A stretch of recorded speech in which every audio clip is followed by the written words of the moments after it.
Менің ешқандай жалобам ештеңем жоқ. Қазір міне центрге қарай бұрылып отырмық. Бұрында тегі бәріміз бүйтіп көшеде тұрып голосовать етіп такси тоқтатып жүр. Қазір голосовать ететіндер мүлдем жоқ. Бәрі индрайвер, бәрі Яндекс демая. Адамдардан таксовать етіңдер деп сұрайтын болдық қой.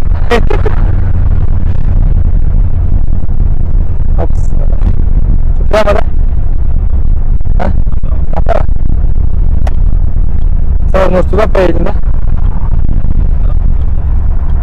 Айтпақшы, бір қызы бұда да айна жоқ, білесіздер ме? Ана оң жағында айна жоқ. Сол себепті қиын перестраиваться еткен артындағы машинаны ортадан қарап перестраиваться етіп жатырмын. Оба. Ана ескі көліктерде осында болғанда рульмен күресіп кетесің ғой, повороттарда өйтіп рульді короче неге алып. Бәрі қарап жатыр қызы. Чё там таксовать ететін адамдар қайда? Күшті, маған ұнап жатыр. Диванда барлығы ыңғайлы. Просто еш регулироваться етпейтін қиын екен андай. Дізем тиін деп тұр да, мен ойлаватырмын, бір кнопкаға бір нәрсеге тиіп кете ма депші дізем. А так вполне әдемі, нормально. Центрге өтіп жатыр. Біздің акимат қой, бұрында бармыз. Осы жерде жұмыс істесем екен деген армандар болатын еді. Қазір алдынан газбен өтіп бара жатырмын. Нарушать етпейміз. Бәрін өткізіп барып жүреміз. Біз нарушитель емеспіз. Тормоз ауыр болмаса. Эй, йоу! Бұл аштаун деп таразда жүр. Ана кісілер қызығып қарап тұр. Ана кісілерге айту керек қой, если сіздер көшеде таксовать етіп тұрғандарыңызда біз сіздерге тоқтайтын едік деп. Сонда просто қызықпай еще ішіне отырып көретін едіңіздер депші. Әдемі ұнап жатыр маған бәрі. Су қызып жатқан жоқ. Бензин бар. 40-пен келе жатырмыз. Бұл енді қатты айдайтын бөлік емес қой. Қатты айда біреумен жарысып, бір нәрсені доказывать етудің қажеті жоқ қой бұл көлікте. бұл көлікте кайфовать етіп отырсың да. Бұл көлікте келе жатқаның өзі бір андай не кайфтар. Бернау деген андай. Дрифтовать ету дегенді мүлдем талап етпейтін көлік қой бұл. Менен біреу озайын деп жатырмын. Что там, такси ма депші? А, неужели ни одного человека нет, брат? А у нас сильно не танцует. Обидно, ё-моё. Ана индрайвермен жүрейін деген жоқ, сөйтсек индрайверге заявка жіберсең, енді біз индрайвер жоқ қой. Менде жоқ, индрайверге заявка берсең, ол бір күннен кейін қабылдайды екен да заявкаңды. Водитель болыпша. Сол үшін индрайвер болмады, ақпарат әпсе ойлағанбыз. Индрайверге тіркеліп аламыз да қазір. Адамдардың заявкаларын қабылдап, соларға осы көлікпен барамыз депші. Планымыз іске аспай қалды. Сол үшін көшеден андай голосовать етіп жүрген таксистерді іздеп жүрміз ғой. Тақау айдап жүрген ана, ё-моё. Прям тақау айдап жүрген, қорқып отырмын. Мен бірақ автомат болса да, кәдімгі скоростьқа салынып жатқандар сезіліп жатыр, кәдімгі каждый скоростьта депсің де. Ту, ё-моё, вон такси. Ой, четверо, да? Стопудов? Интересно было бы, сондай көп адам и все там бала шағасы қызығып. Сіздер үшін не істемейміз. Вон белым человек таксует. Да? Давай. Бисмилlah. Конкуренттер тоқтап қойды болды приоралар. А, не такси? No, давай, не тоқтаса. Такси, брат? Такси? А, ё-моё, клево. Ох, он испугался аж. Анамызды пахитетін деп жатыр ма деп ойлап қалды. Өткенше қалып кетейін деп жатыр ма мынаған.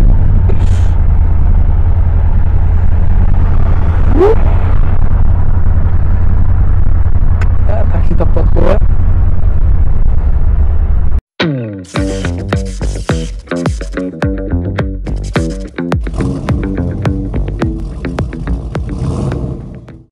Ал, жігіттер, сендерге бүгінгі шығарылым ұнады деген ойдамын. Жазылып қоюды ұмытпаймыз.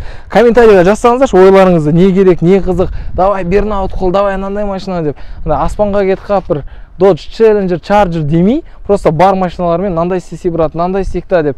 Сөйтіп өздеріңіздің идеяларын жазыңыздар. Бүгін көрдіңіздер, таксовать еткіміз келді, бірақ алдымыздан адам шықпай қойды. Енді біз бұл қателікті жөндеп, келесіде индрайвер жазып қойып, арнайы индрайвердің таксисі ұқсап баратын боламыз енді басқа көлікпен. Бірақ бұл жолы біз сіздер үшін тырысып көрдік. Kaz Retro Garage әрқашанда сіздермен. Рахмет, келесі кездескенше.